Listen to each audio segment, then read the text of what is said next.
YouTube, it's Spartan ITW. I quit Tank the Terrible One because my cousin kept messing up the descriptions.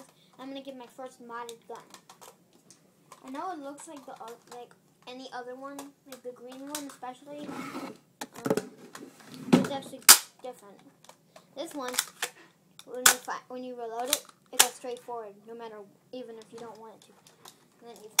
And then it makes that sound. Mine, you pull it back, and it stays. Then you fire, and it makes a loud noise, which I like.